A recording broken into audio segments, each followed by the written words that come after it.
see. I'm a big fan of motion detector lights. And I've told a few of you my story. My grandmother had one on her barn, and I, as a young man, would go down there and deer hunt. And I would drive in the lane at 5 o'clock in the morning, not wanting to wake up my mom. And I'd drive by and poof, the light would come on. And every time I'd be, geez, the old lady got me again. And I knew it was a motion light. But that sense, that immediate sense of that light flashing on, I think instills a sort of fear and a concern, like, was that a motion detector, or did somebody just flick that light and what's happening next? So I would definitely recommend that. Timers on your lights if you're not home, that's a good thing too. As I said, I've been constantly through the neighborhood. As recently as today, I see garage doors up, and that's like, oh, look what I have to steal in the garage. And it's also maybe like, well, I'm gone and I'll be back soon. If you come in here quickly, you can get what you want, kind of thing. So put your garage doors down, lock your garage doors. Kind of going over the description of how, or the circumstances of some of these prior cases. They like screened porches, it seems. When you think there's quite a few of them, and I think that gives them security. Like, you get into the screened-in porch and you're kind of hidden a little bit, and then you work on the next door to the home. And again, we've had like 3 or 4 where there's been evidence they got on the screened-in porch, but they didn't get into the house. With regard to getting into the house, in almost all cases, they don't go in the kitchen, go in the living room, pull out the table and the drawers and all, and like you see on TV, the ransack kind of thing. They're going just in to get the quickest thing they can grab and out. In a lot of cases, they've grabbed a purse, they've grabbed a wallet, only for us to find it in the yard behind the tree or next door, where they've taken the cash out and left the credit cards, left the driver's license. Most cases, they're not taking anything that's traceable, which makes it more difficult for us, but in a way it's a good thing. And in terms of value, putting it in perspective again, like one victim, 25 in cash. One was an iPhone. One was entry with nothing missing. One was a Kindle Fire. One was $7 in cash. One was 4 laptops and $60. One was $10 in cash. One was $80 in cash. One was entry to the porch, nothing missing. One was a Garmin Nuvie. One was $195. One was several watches, necklaces, jewelry, and computers. So it's sometimes very small things, but if you were to talk about items, it's kind of like the electronics things that seem sort of consistent. iPhones, iPads, laptops. So along with hardening your target, don't leave that stuff out where it can be seen. I kind of had a sense that maybe they were coming up to the window and looking in, and if they could see it, then they were coming in. I can't say that's a fact, but I can tell you, if they can't see it, that's a better chance that they're not going to come in. And I do the same thing. I plug my iPad in the kitchen because that's where we always use it, and there is an exterior door to my kitchen. So I understand why people do it, but under this time and this circumstance, I would ask you to be mindful to keep that type of stuff out of sight. As of right now, do we have any? Is there a suspect, or are we still working on it? Yeah, I'm somewhat guarded on where we are, but I will tell you this, and hopefully it gives you some relief. We are on a good path. And I think we'll be successful soon. Okay. Being mindful that there are different sort of pieces to a crime like this.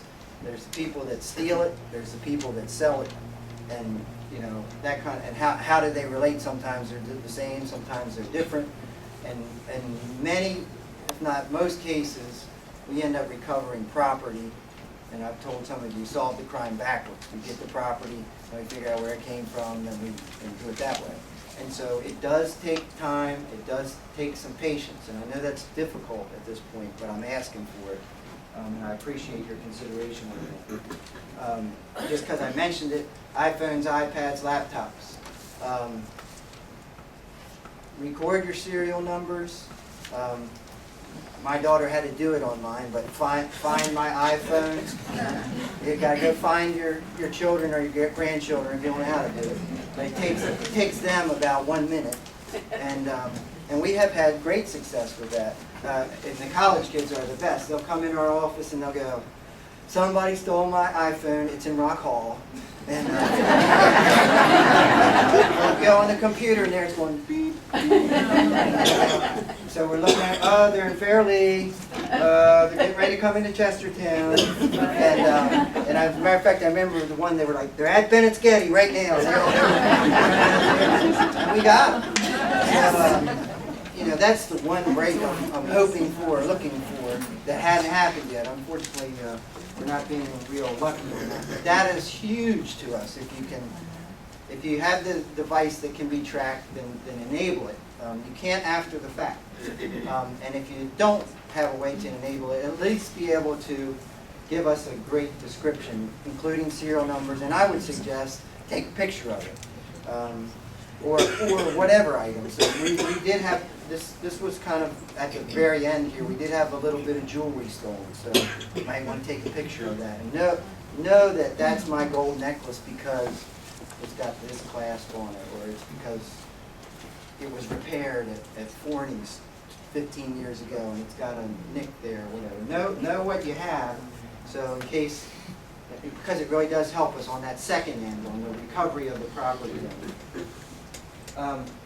Outside, along with lighting, and we will be happy to help you with this, but it's basically common sense. If you have bushes that are grown up in front of your window, so that from the road the police can't see it or your neighbors can't tell if it's up or down or broken or whatever, cut the bushes down so that we can see the window. If you're outside painting the shutters, don't leave the ladder outside for the bad guys. You're laughing, but I'm telling you, this morning I drove through your neighborhoods and I found open garage doors and I found ladders and I saw unlocked windows and I saw iPhones on the dashes of trucks and cars. So, you know, it's out there. I guarantee you I could go out there right now. People ask about an alarm system, you know, the commercial thing, and that's great too. If that's the route you want to go, I would certainly recommend that. I can tell you my father had one, and quite honestly, and if someone sells them here, I'm sorry, it kind of drove him crazy, like when the wind would blow, it would go off. And, you know, but I think they've come a long way since then. But even just the sticker that says you have an alarm is sometimes a deterrent. So alarm is not a bad thing.